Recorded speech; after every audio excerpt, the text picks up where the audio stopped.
It drinks, it breathes, and it thinks. Seeing is believing. Rob and I are digging in and learning about sustainable living at Everdale Environmental Learning Centre this week on The Great Outdoorsman.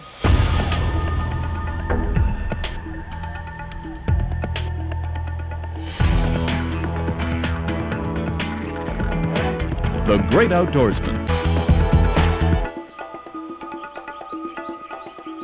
We were interested in some of the work being done here, like straw bale house construction and an organic farm. These two working concepts will change the way you think about how you consume natural resources. To find out more about Everdale, we met up with project manager Lynn Bishop. We were getting so much drive-by traffic, so many people were curious about what was going on or were hearing about what was going on here, that we finally decided to organize ourselves to be open to the public on Saturdays, and we have staff available to give tours, specifically around the Home Alive project, which was the exciting straw bale house that was built by volunteers in Guelph and then moved to the National Home Show in April and displayed for the public in Toronto and then moved here.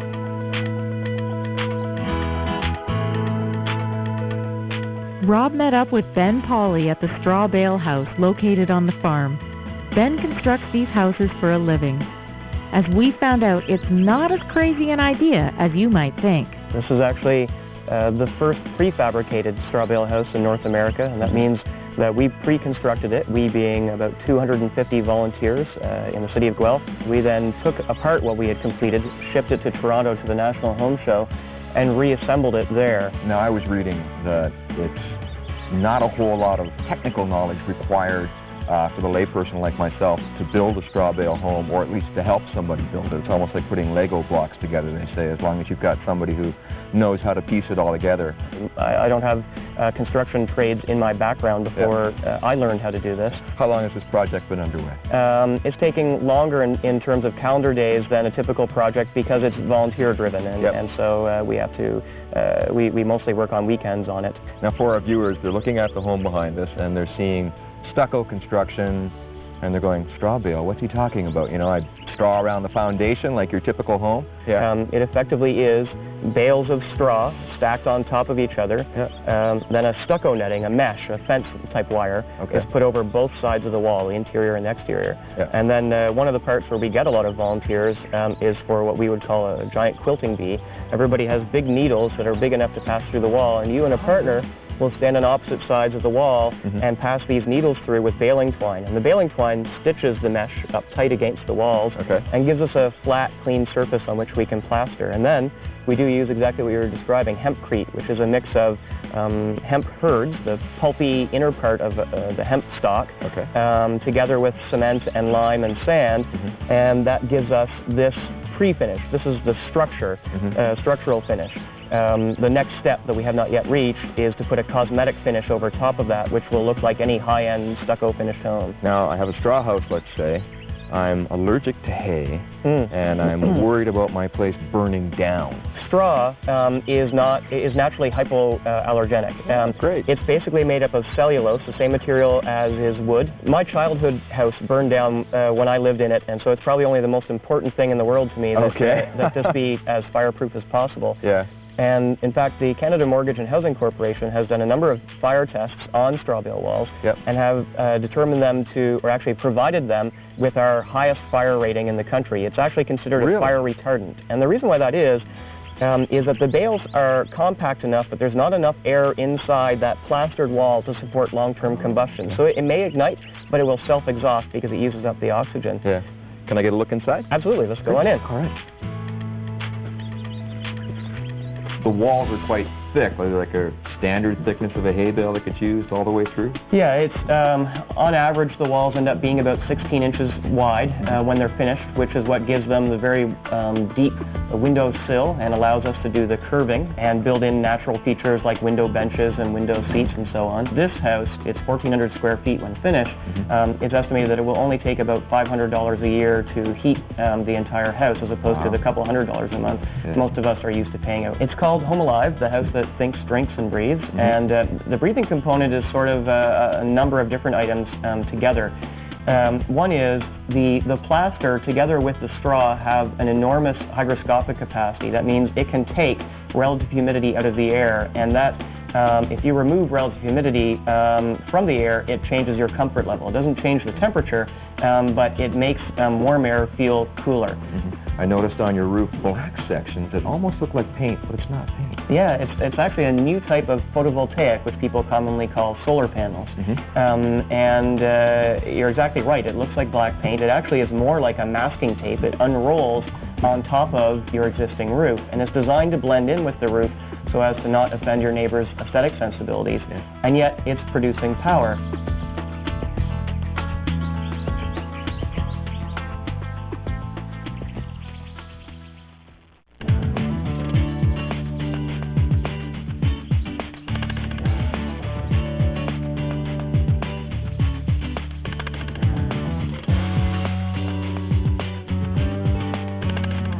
These apprentices hope to come away from the farm with the working knowledge necessary to doing this elsewhere. We caught up with both woofers and apprentices and chatted with them about their work. I'm here with Chuck and Stephen, and they're both apprentices here at Everdale with the Future Farmer program. So you're interested in organic farming as a future?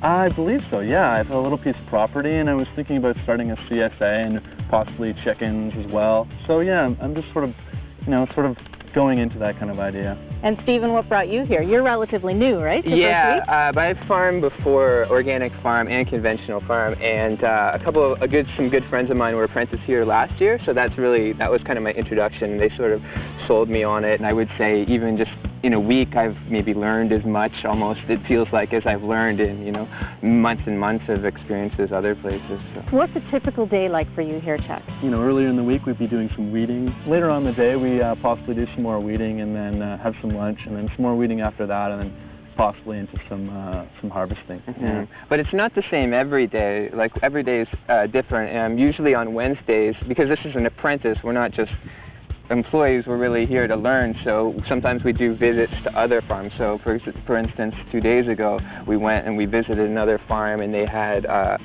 plowed using horses, and it was really interesting to see some kind of other sustainable agriculture techniques. So now you've got a leaf on your shirt and you've got one on your hat. What do I need to do to get a leaf? Is it my initiation? How do I get a leaf? You got to slave away in the bean fields. Oh, I can't just walk through them. I actually have to help work? I think you got to slave. Slave labor. What do you think? Yeah, I believe that's pretty much how it works around here. Yeah, you definitely have to pay your dues before you can be part of the team. Well, I'm ready to pay my dues because I want to be part of this team. So let's go up there and pick some beans. Sounds like a great plan. All right. Valerie, you've been a woofer here for just over 2 months. What's the best part of this job? Probably the community. We have so many great people who are working here. And while we're out in the fields, it's not the easiest work in the world, but the conversation with other people makes it really great. So. And everybody's from various places around the country and even United States. You're American yourself. Right. So you've done a lot of traveling. And today's your last day here. Where are you off to next? Well, I am going to go work for another farm down in Pennsylvania. I'm actually going to be an intern there, not a woofer. So I'm going to be getting paid, but with that comes a lot more responsibility. And I think it's going to be great. I'm going to be there for probably another 2 months for the harvest season. And it's a great experience for anybody who wants to organic farm or just farm in general. It's a great experience to get out here and get this hands-on training. Absolutely, absolutely. Most people who are here, even the woofers, are interested in possibly doing having a farm themselves. Now this used to be one of my favorites, a healthy broccoli plant yesterday. And this little black beetle, now you called it a flea beetle. It's done this just in 1 day. Now how big is your bean crop here? Well, we have 5 rows here. It's fairly large. These will probably go for another month or so, if we're lucky. Now you don't use pesticides here, so how do you guard against things like insects and disease with these beans?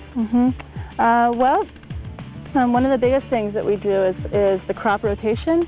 We make sure that we don't plant the same crops in the same place every year, because if you plant in the same place year after year, the pests stay in that area and then they'll come back. And so if you move in different plants, then the pests sort of get confused and they don't know what to do with this Make their job a little harder, right? Right. Another thing we do also is we plant some clover down in between the rows a lot of times. Oh, okay. And so that keeps out the weeds, and a lot of times it attracts the pests away from the main plants as well.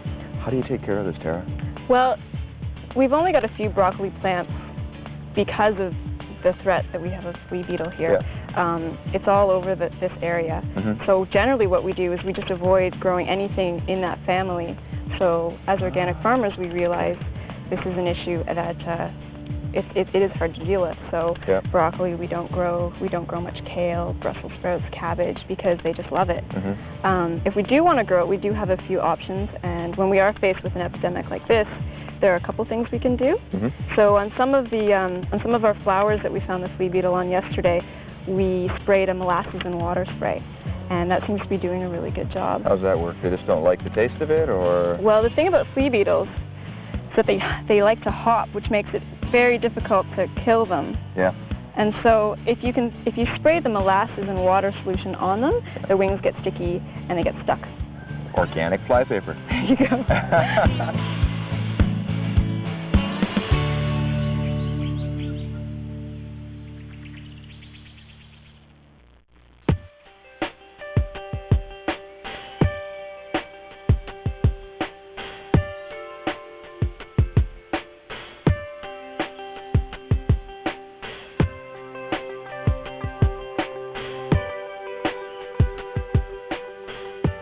Well, it's going to be a beautiful hot day out here, and I see a great view there.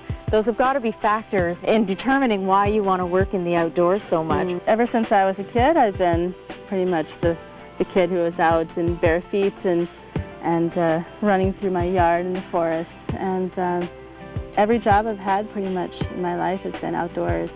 And farming is such a great combination because you're working in the outdoors, but you're also feeling like you're doing something very productive at the same time, and it's great. Now behind us here we have a bio-intensive garden. Bio-intensive because it's a combination of a couple of forms of gardening. It's sort of a method of gardening that addresses the issue of how we can grow more food on less land, which is important these days. My family are conventional farmers, so really? I'm pretty used to that, and the organic farming is a new thing to me. I didn't know if organic farming was a viable option to produce good quality, large scale production, and it seems as though. I've seen a lot of different farms around this area, and I think it's possible for sure. I go to my local nursery or my seed place, I buy some seeds, I take my soil in the backyard, I poke some holes in the ground, and I drop my seeds in. How is this different than that? Well, there's a few things that make this garden special. One is that the soil is prepared to a depth of 2 feet, which is quite deep compared to most gardens. That gives the plants a lot of space to let their roots go down into the soil and find all the nutrients they need. Do I just take my rototiller and just rip it all up and prepare it for 2 feet? Well, what most people use is a rototiller, and that tends to pulverize the soil, destroy the soil structure, and really confuse all the microorganisms in there. So what double digging does is it basically loosens all the soil, but doesn't invert it, doesn't mix it up. And it's quite labor intensive, but once you've done it, then your soil is good for a couple of years. Well, there are tons of microorganisms living in your soil. Yeah. I think it's something like 6 million in a teaspoon or some crazy number.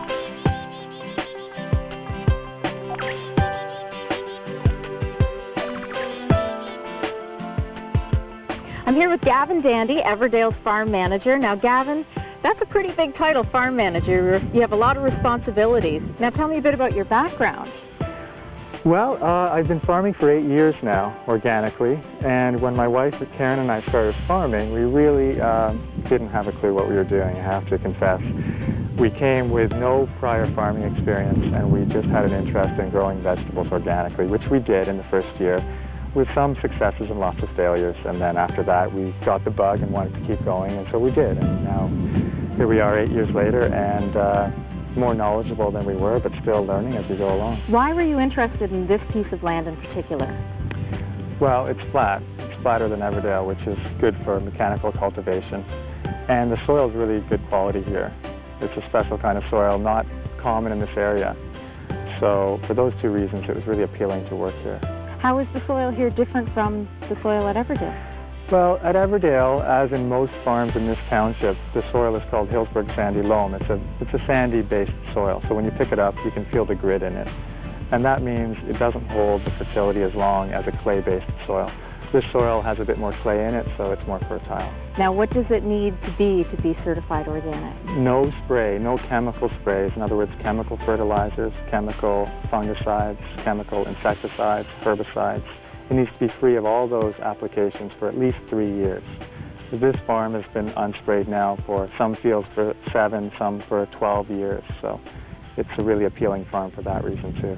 So you still need to keep insects and disease away, so I guess crop rotation would be your main way to keep away insects? That's a really good one, and it does tend to work very efficiently for most insects. For others, it doesn't work as well. So we need a whole bunch of methods in our bag of tricks to keep the insects at bay. One is crop rotation, but also you want to have really healthy soil. It's like feeding a human or feeding an animal. If you feed them good food, they're more likely to be resistant to diseases and illness, and that's what happens with plants. If you feed them good food, which is soil rich in life, compost, microorganisms, microfungi, all the host of living things that are right beneath our feet.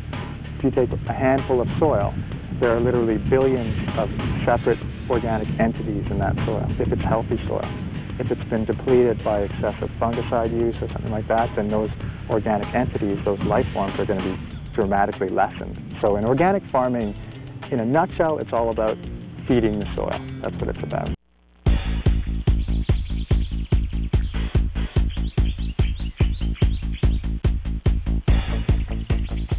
On the day that we were at Everdale, a teacher and her students were visiting the farm on a tour. We followed them as they hiked the nature trail and learned a little bit more about the local plants and animals. These don't rot very fast. Cedar is a kind of wood that also doesn't rot very fast, and it grew, the roots kind of grew around it and into it as it broke down. Silver Creek in the Credit River, which should have a lot more stuff floating in it. You'll probably find it's kind of a browny yellow or a greeny yellow color when we check it tomorrow. Our theme for our campus week was water works, and we've been looking at things like water in our pond, and we're going to look at water in our river and that sort of thing. And we thought it'd be really nice to look at water in farming. So we went on a little walk through the boardwalk, through the wetland, just to see what the soil would be like there. Now, you pointed out a lot of interesting facts when we were in the forest there. You called it a cedar forest because of all the cedar trees, but there's lots of different types of trees that can survive in that wetland condition in there. Yeah. One of the other trees that we saw in there were the yellow birch. And I was talking to the kids about how, not a lot of trees can survive with the roots in the water like that because they would drown or suffocate. But the yellow birch is adapted for that. And one of its adaptations is to start growing on top of a stump where it's a little higher and drier. Now, you did 3 different soil tests, one in a meadow, one in the wetland, and then one in the forest. Explain what we found during those tests. Okay, well, one of the things we were looking for was water. Where is the water? And all of those spots had water when the kids put the soil in their hands. You could feel that it was damp. But it was only the wetland soil right from the very bottom of the wetland, the very lowest spot, where I picked it up and I squeezed it just like a sponge and out came the water. And that's a combination of the fact that it is down low and the fact that there's so much organic material. Now, the kids also like learning about the tip-ups. Explain what the tip-ups are. Because it's wet and it's spongy, the soil's not very strong, so that the roots of the trees tend to be close to the surface in order not to drown. And they don't have a very good hold on the soil. So you get a big wind, and the ones that are sticking up a little higher, they just go and tip over. And what you have is this big thing of roots kind of sticking up out of the ground, and they can see all the network of roots and little rootlets that are in there. Sometimes there's little animals making homes in there. We saw a few that had mushrooms, fungus starting to grow out from the bottom of it. So they're wonderful little features that you find in that kind of cedar wetland or these tip-ups.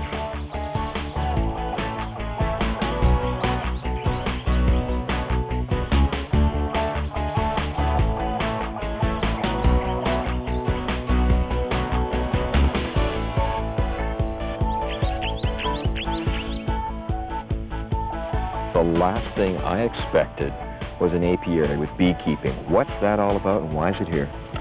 Well, kind of like the herb garden, it was an offering to us, basically. We weren't actively seeking beehives, but a local beekeeper who does it as a hobby came to us and said, how about I have a couple of hives here and I'll teach people who are interested about beekeeping when I come and do the work on the hives. So it was an offer we couldn't refuse, and here they are. So your apprentices get to participate and learn a bit about beekeeping as well. Yeah, it's great. For Rob, I'm Tracy. Thanks for watching. Our adventures continue next week on The Great Outdoorsman. Hey, I got you a present. It's in the van. That sounds scary. What'd you get? Come on, it's a box of bees. A box of bees? Yeah, they had bees there, so I got a little box of bees. I'm thinking, honey, make some honey.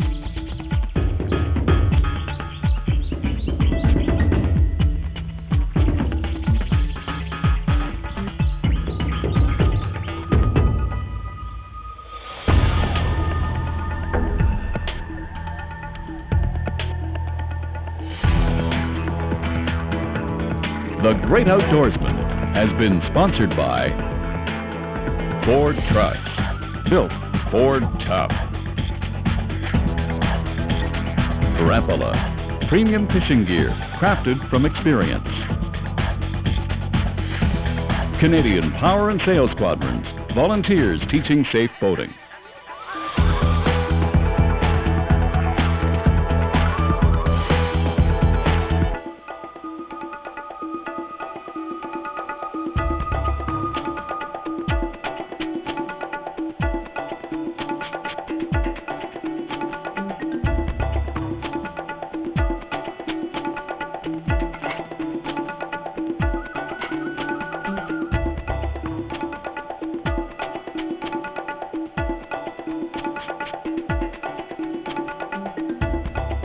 I don't know, I just have this strange feeling that maybe we're not on the trail anymore.